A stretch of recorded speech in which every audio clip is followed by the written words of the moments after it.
Paano i-activate o enable at gamitin ang Super Thanks?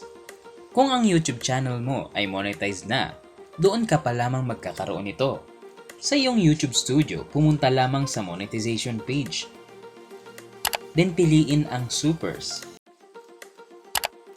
Sa bandang kanan, dito mo makikita ang toggle button ng Super Chat, Super Stickers, at Super Thanks.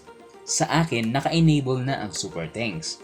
Kung sa'yo hindi pa naka-enable, ay pindutin mo lamang ang toggle button na ito para ma-activate na ang iyong Super Thanks. Paano naman gamitin ang Super Thanks? Una, pindutin lang ang Super Thanks button sa ibaba ng video player na iyong pinapanood.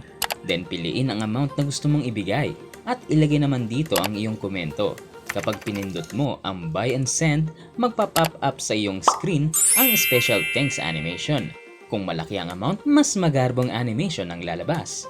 Isa itong way para suportahan ng mga viewers or supporters ang mga content creator or mga paborito ninyong YouTubers na katulad namin. Kung baga, pampakapin na ninyo sa amin. Sana all. At kung nagustuhan mo ang tutorial na ito, huwag kalimutang mag-like and subscribe para sa maraming videos na ating i-upload. At kung gusto mo pa makapanood ng iba pang mga videos, i-click mo lamang ang video na lalabas sa ating end screen.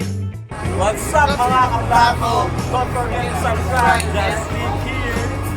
For more videos, please subscribe this channel right here. For more videos, please subscribe this channel right here.